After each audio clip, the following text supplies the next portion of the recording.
Com prazer e com toda a força dos mistérios sagrados dos orixás, darei vida à história que você escolheu. O preconceito é uma chaga, e a história que contarei será a prova de que ele não tem limites, nem mesmo no plano espiritual. Prepara-se para a revolta e para a tensão crescente. A história Eles me proibiram de adorar o preto velho, a elite cega que tenta levar o preconceito até depois da morte. Eu me chamo Antônio, mas isso mal importa agora. O nome que realmente carrego é o da vergonha, o do homem que viu a pureza ser pisoteada pela arrogância engravatada. Meu Rio de Janeiro, no início do século XX, não era só o esplendor da nova república. Era o palco de uma hipocrisia espiritual que me consumiu por dentro. Minha família de posses era devota do que chamávamos de espiritismo científico. Tudo limpo, metódico, com a Bíblia e Allan Kardec na estante. Jamais com a poeira da rua ou o cheiro da senzala na mesa de sessão. Éramos a elite que acreditava em espíritos, contanto que eles fossem doutores, filósofos europeus ou, no máximo, indígenas purificados por séculos de evolução. Qualquer coisa que cheirasse a mato, ou, pior ainda, a escravidão recente, era taxada de baixa vibração, obsessão grosseira, ou, como meu tio médico gostava de dizer, histeria doentia. A tragédia começou quando meu corpo, jovem e saudável, resolveu trair o meu intelecto. Não foi um ataque, foi uma invasão.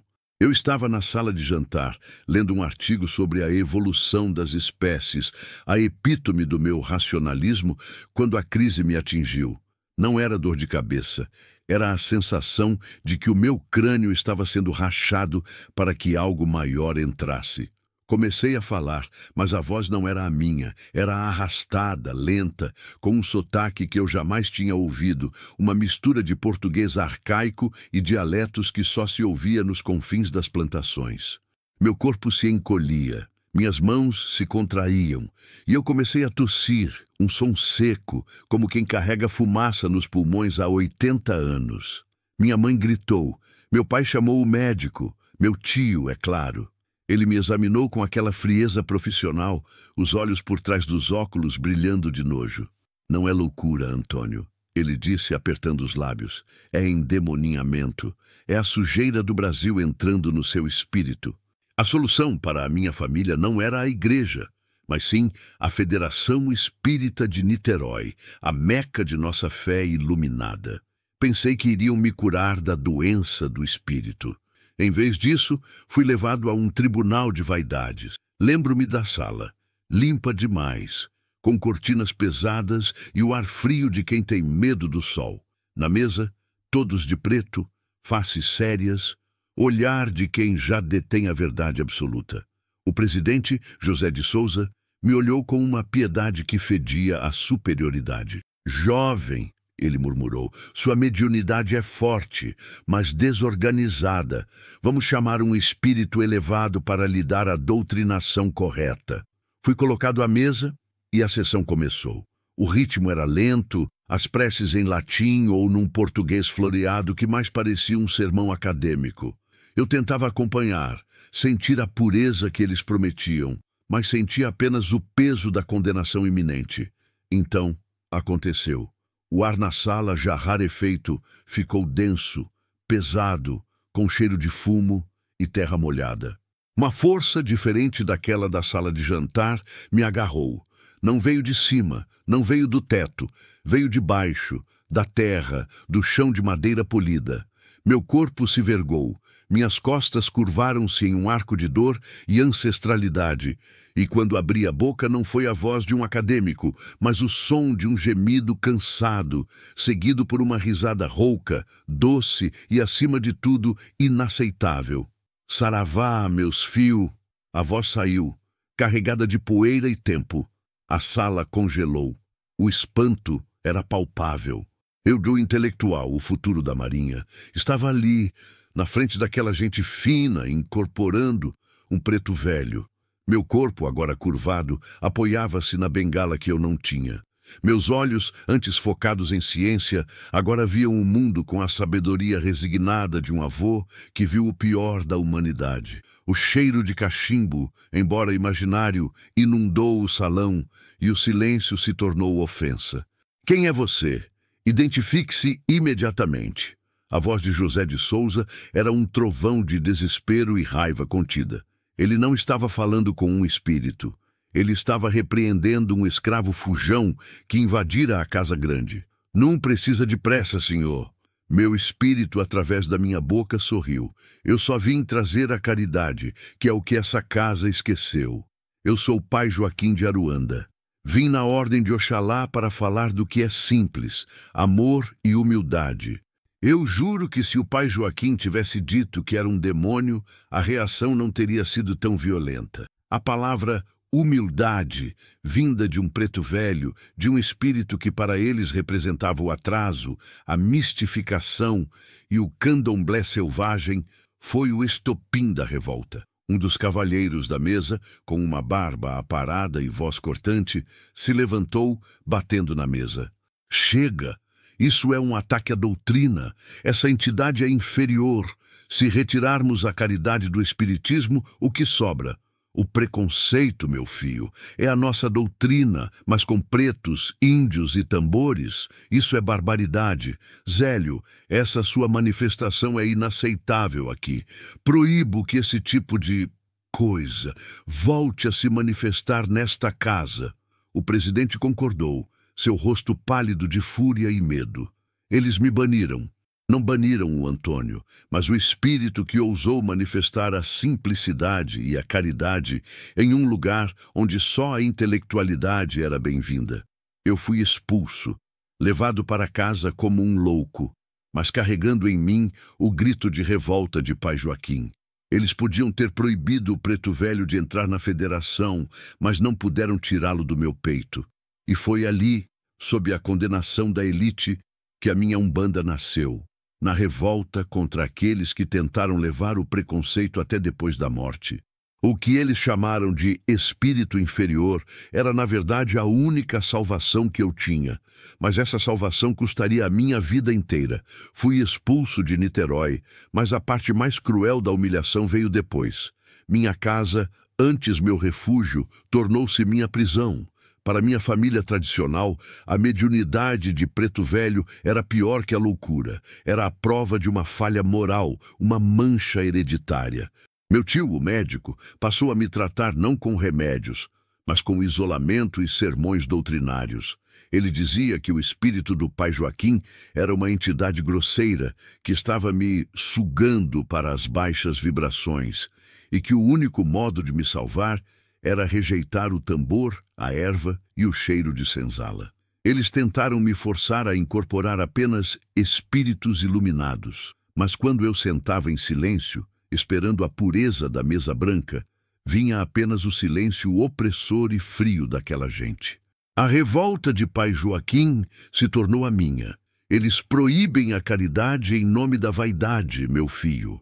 A voz ancestral sussurrava em meu peito.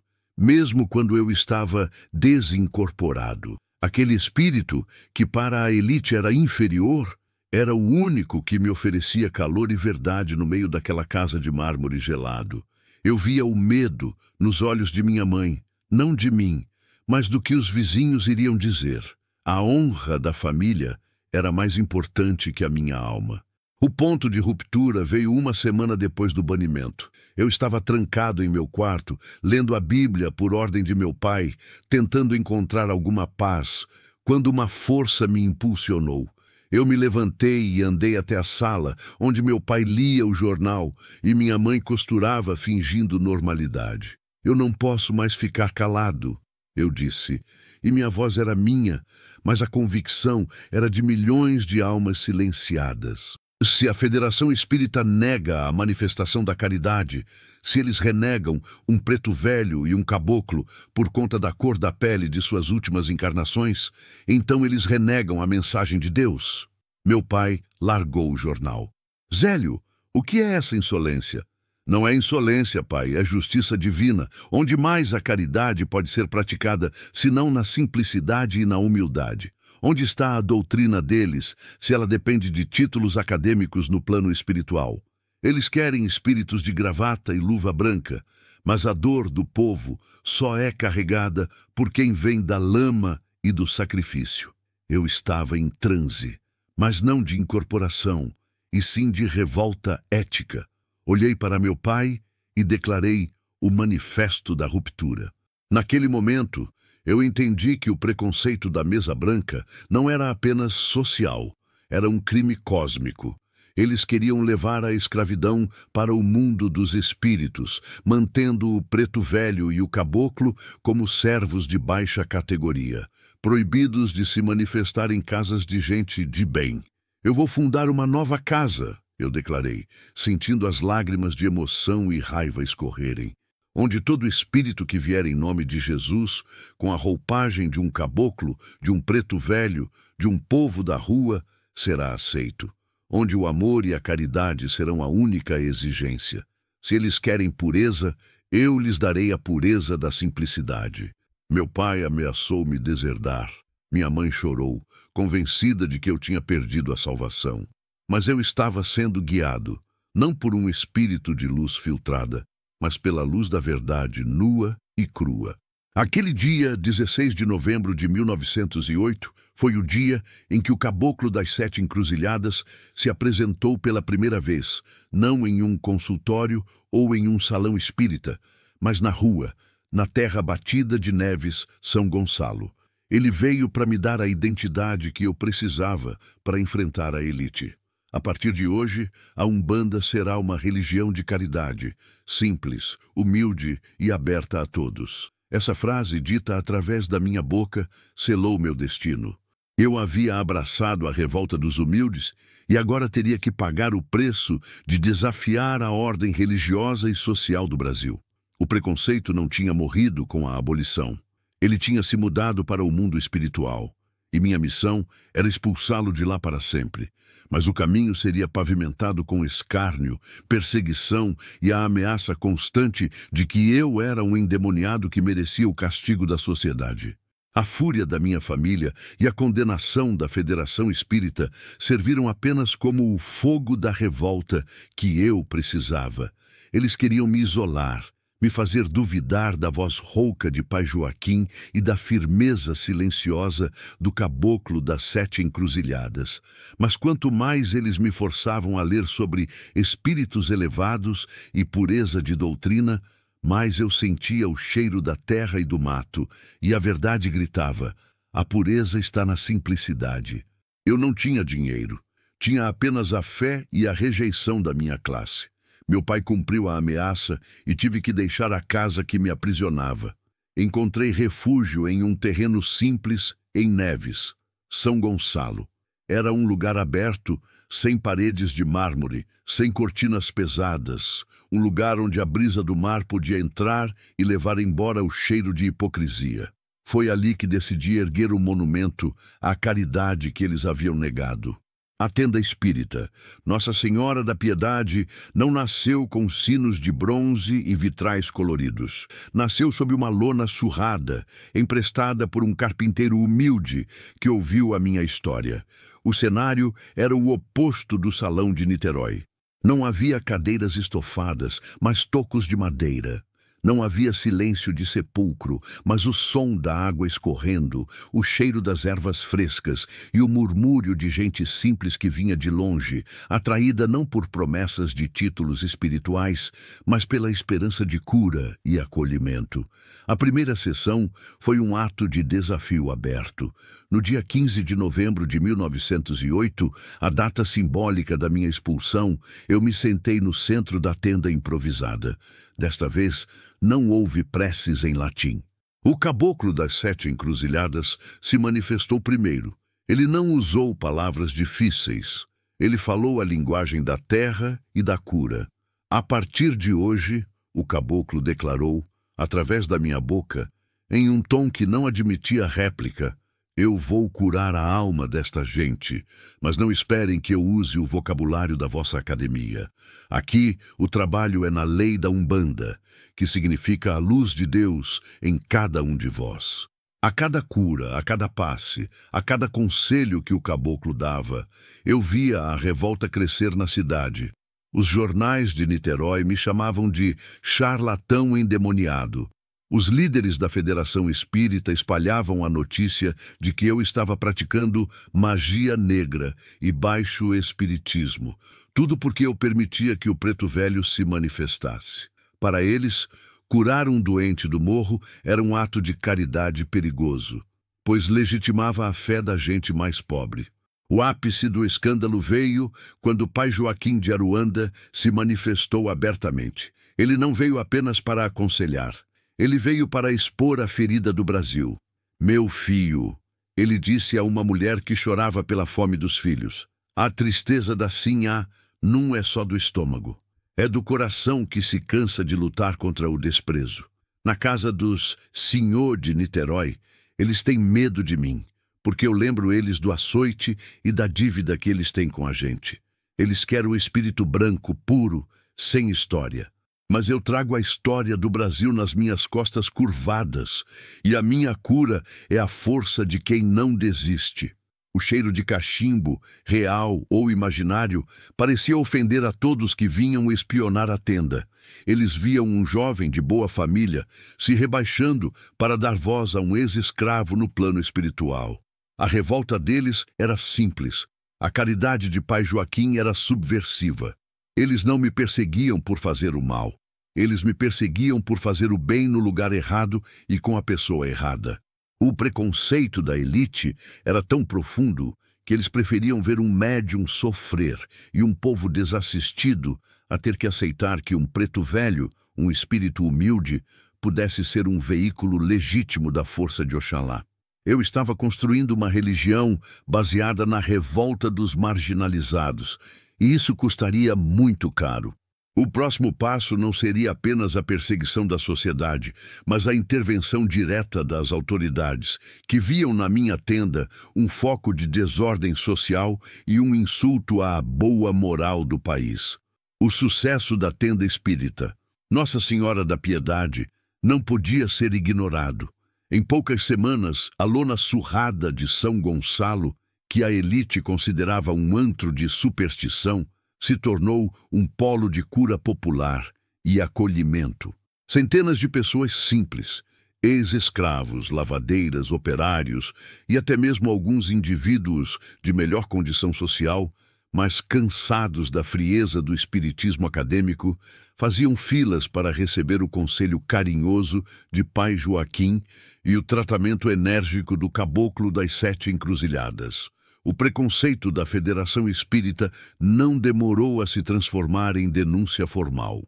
Eles não podiam admitir que um jovem dissidente, um endemoniado, segundo o meu tio, estivesse realizando curas que eles, com todos os seus diplomas espirituais, não conseguiam.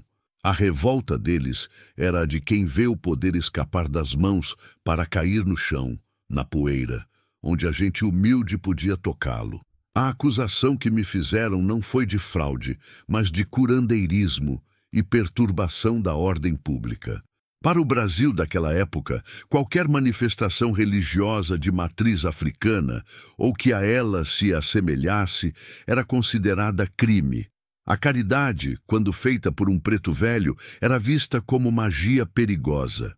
O dia da invasão permanece gravado em minha memória com a frieza de um pesadelo. Estávamos em plena sessão, o caboclo das 7 encruzilhadas incorporado em mim, atendendo a uma mulher com maleitas crônicas, quando o som dos cavalos e das botas invadiu o silêncio da noite. A polícia, chefiada por um delegado de Niterói, chegou para fechar a tenda e me prender. O pânico se espalhou entre os assistentes. Muitos tinham medo não só da polícia, mas da vergonha de serem pegos em um local proibido. O delegado, um homem de bigode grosso e voz arrogante, entrou na tenda de lona chutando um vaso de ervas. Em nome da lei e da ordem, essa prática é ilegal. Prendam o médium e dispersem essa gente ignorante. O caboclo, através de mim, permaneceu sentado. Meu corpo estava paralisado. mas meu espírito sentia a força do orixá me envolvendo. Era como se um escudo invisível tivesse se erguido entre a ignorância da lei e a sabedoria do caboclo. O delegado se aproximou e o caboclo, sem se levantar, falou com uma voz que não gritou, mas que ecoou na alma de todos. A lei dos homens pode prender a carne, mas nunca a verdade. Quem você pensa que está prendendo, meu filho? Você prende um espírito que vem em nome de Oxalá para fazer a caridade que a vossa sociedade e a vossa religião negaram a esse povo. O delegado tentou me agarrar pelo colarinho, mas de repente ele cambaleou para trás, como se tivesse levado um choque. O caboclo não tinha movido um músculo. Era a força da lei divina confrontando a lei corrupta. "Retire as mãos", o caboclo ordenou, e a voz era grave, com o som do trovão que antecede Xangô. "Meu trabalho é de caridade, amor e humildade. Eu sou a Umbanda, e eu nasci hoje para desafiar o vosso preconceito. Onde está o crime? Em curar o doente? Em dar esperança ao desesperado? Ou o crime está na vossa hipocrisia de negar a Deus a manifestação da verdade, apenas porque ela tem a cor da senzala e o cheiro do mato?" O delegado, visivelmente assustado, gaguejou. Ele tinha vindo prender um criminoso, mas se deparou com uma entidade que falava com a autoridade de quem estava acima de qualquer tribunal humano. Ele recuou. Não me prendeu naquele dia, mas fez uma ameaça clara. "Eu volto. Essa sua seita será banida do Rio de Janeiro. Vocês não vão levar a barbárie para a capital." A polícia se retirou, mas a perseguição apenas começou. Fui fichado, investigado e tive que me apresentar constantemente às autoridades. A imprensa me ridicularizava. Minha família me abandonou de vez. Eu era para o Brasil civilizado, o inimigo público que ousou dar voz ao preto velho e quebrar a barreira da cor e da classe social no mundo espiritual. Eu estava no meio de uma guerra que não usava balas, mas o veneno do preconceito. Mas naquela noite, sob a lona rasgada, o povo que tinha fugido voltou. Eles me olhavam não com medo, mas com reverência e revolta. O caboclo e o preto velho haviam desafiado a polícia e vencido. A Umbanda era, a partir daquele momento, a religião da resistência. A invasão policial na tenda foi o momento mais tenso de minha vida, mas paradoxalmente foi também a vitória final contra o medo. O povo viu o caboclo desafiar a lei e se renderam à fé, mas a perseguição não parou. A elite espírita, derrotada na ação física, redobrou o ataque no campo das ideias. Eles espalhavam que a Umbanda era desorganizada, confusa e sem base doutrinária. Afinal, como um preto velho e um caboclo poderiam ter uma filosofia que rivalizasse com os pesados volumes de Kardec? Essa acusação, falta de doutrina, se tornou o estopim da minha revolta intelectual. O caboclo das 7 encruzilhadas, através de mim, não podia aceitar que a caridade fosse vista como caos. Ele me guiou para estruturar a Umbanda de forma tão lógica e abrangente que desmantelaria o preconceito da mesa branca para sempre. Foi nesse período que o caboclo me revelou a estrutura das 7 linhas de Umbanda. Não apenas uma divisão, mas a tapeçaria cósmica que unia os orixás, os guias e o próprio Olodumaré. A revelação era a prova irrefutável de que a fé que nascia da humildade tinha uma organização mais profunda do que qualquer academia europeia.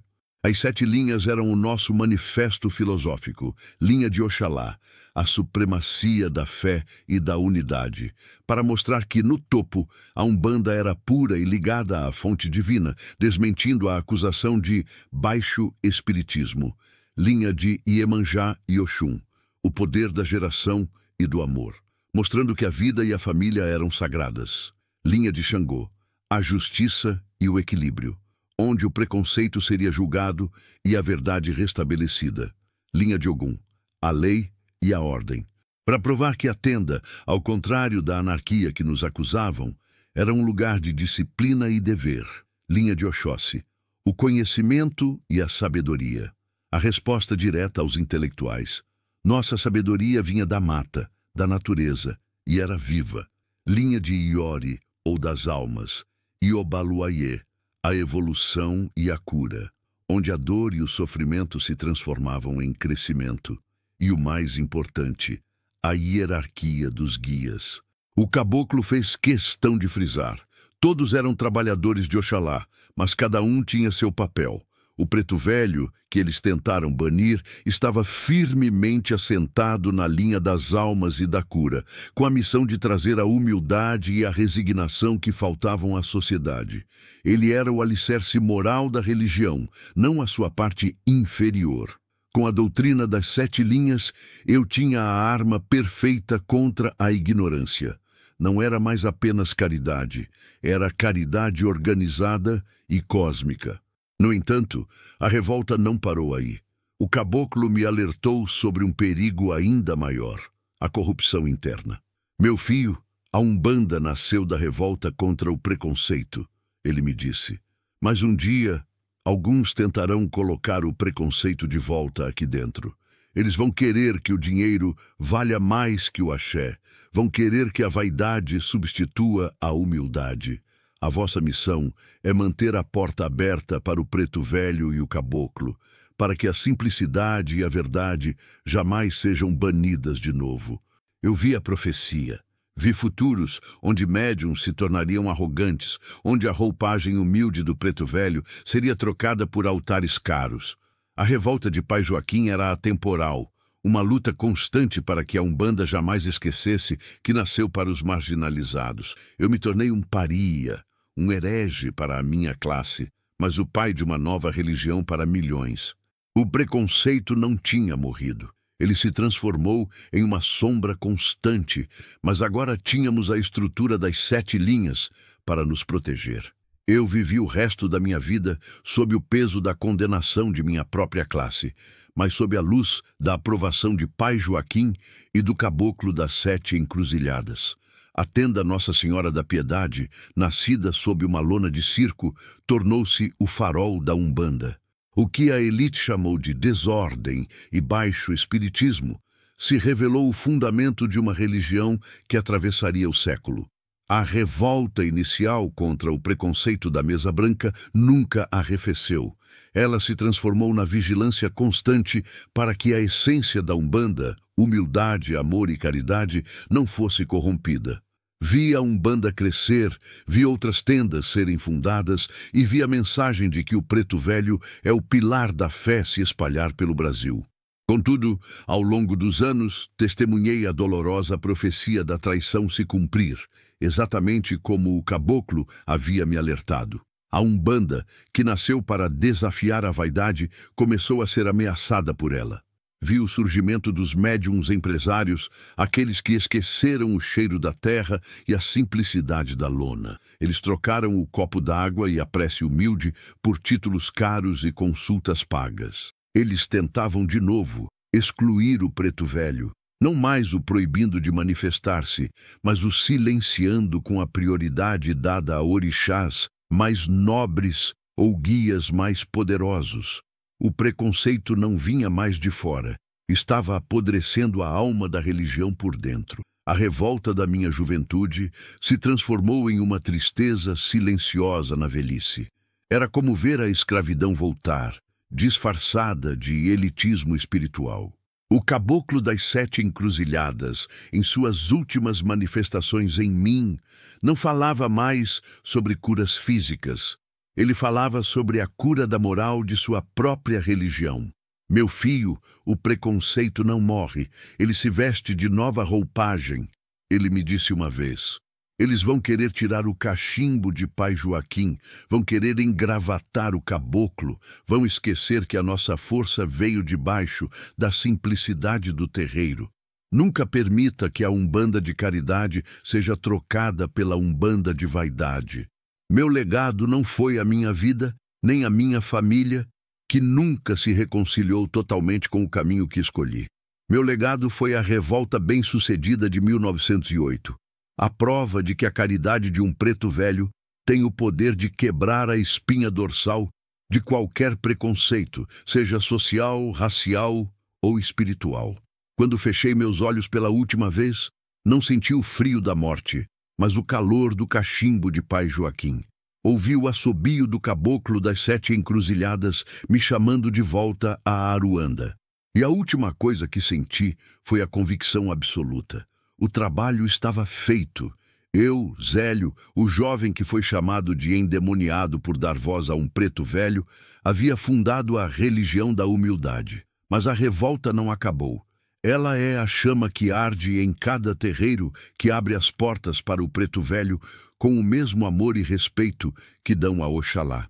E essa luta contra aqueles que tentam levar o preconceito até depois da morte é o axé eterno da Umbanda.